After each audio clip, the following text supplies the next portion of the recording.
They're adept at doing a ditty, getting rid of you and not having no handprints on it. Like this is how they traffic. Katt Williams just lit the internet on fire with his latest claim. And this time, it's about David and Celeste's shocking fate. The comedian says he's got proof that what happened to her wasn't random at all, but part of a disturbing Hollywood ritual. Fans are losing it, digging for clues, and wondering if Katt's exposing the truth about David sacrificing Celeste or spinning another dark conspiracy. You know what the #1 job of somebody that sold their soul in Hollywood is? What? Is to act like it didn't happen.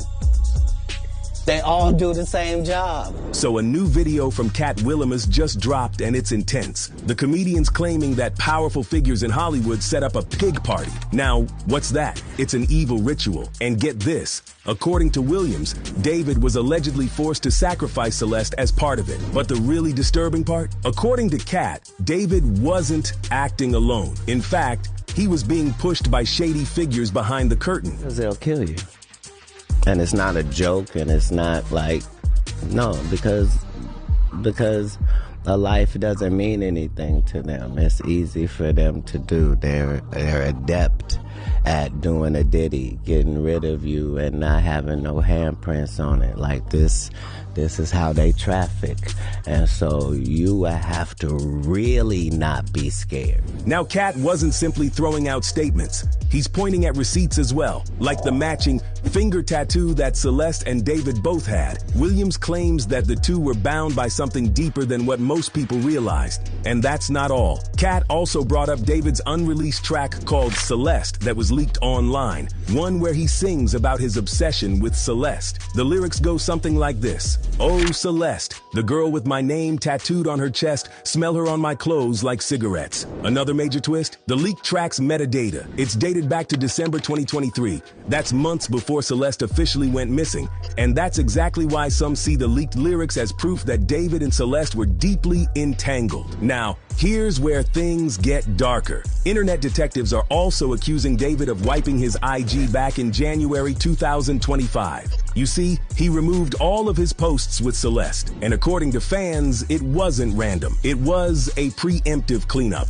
Katt's always been the one to talk about Hollywood's hidden parties, secret deals, and mind games. And in Celeste's case, he's making the same claims. He doesn't think of this as a sad coincidence. Instead, he claims it's evidence of a dark, calculated ring of people operating behind the scenes. He's framing the whole thing as a ritual sacrifice, a dark exchange for fame. While the feds, for them, it's a standard homicide investigation with no confirmed suspect yet. And fans, they're eating it up. In their eyes, Katt's not just talking, he's dropping straight facts. One fan theorized, I was thinking that this is why she may have been killed. A sacrifice. It's said that those who want to be famous, they have to give 3 sacrifices. It's the music industry's devil-worshipping style. When was she killed? When was the last time she was seen alive? Before his tour, before he busted out. Meanwhile, another fan wrote, second person to confirm the sacrifice. No wonder David has a contract and money. No big surprise to me. At the end of the day, the truth behind Katt's claims and Celeste's passing is still buried beneath speculation and silence.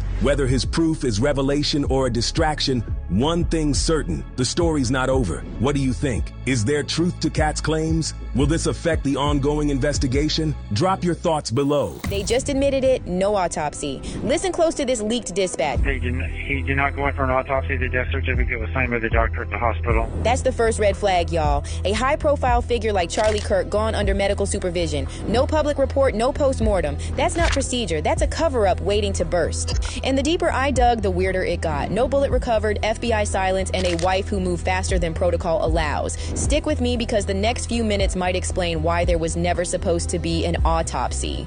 Right after Kirk's death hit conservative outlets, the official FBI timeline shifted 3 times in one day. At first, it was random shooter, then medical emergency. By nightfall, internal investigation. But leaked ER notes show the doctor never confirmed gunshot trauma.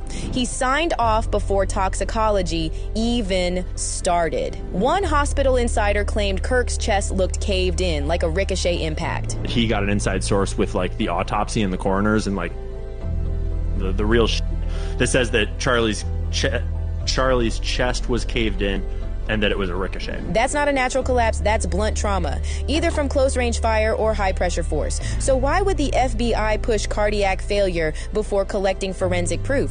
Because an autopsy means evidence, and evidence means accountability. Dispatch records caught the exact moment it flipped from investigation to burial prep. Charlie's wife is coming to signature. Within hours, Erica Kirk signed to release the body before county coroner approval. Normally, a high-profile death requires forensic clearance, not this one. Fans online called it what it looked like, a fast-track erasure. One user posted, "So people keep saying, oh, Charlie Kirk had an autopsy. No, folks, he did not. Not only was there no autopsy, but Erica immediately came and signed out the body and picked him up. Police Department communications don't lie." Even Turning Point USA's own spokesperson, Andrew Colvett, slipped on live radio. The surgeon removed a bullet after his death, but before an autopsy was conducted. Why would a surgeon extract evidence before a coroner touches the body? That's not medicine, that's obstruction. See, when a death happens in facility, a hospital doctor can legally sign the death certificate. No coroner required if cause of death is apparent.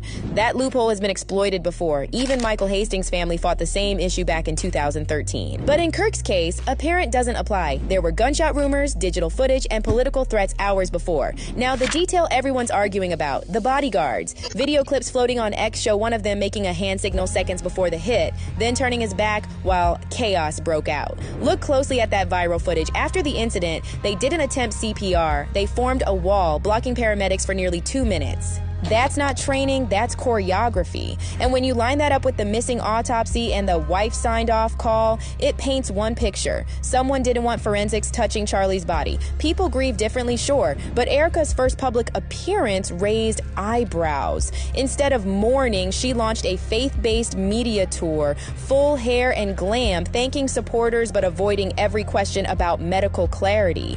Critics online called it performance widow energy. She even smiled while saying Charlie's legacy will live on through truth. But truth doesn't skip autopsies, y'all. The optics scream PR containment, not closure. Whether you believe this was a medical anomaly or a political hit, one fact is not in dispute. We were denied transparency. And if there's nothing to hide, why hide the body? Drop your thoughts below. Do y'all think this was an inside job or another media-managed tragedy?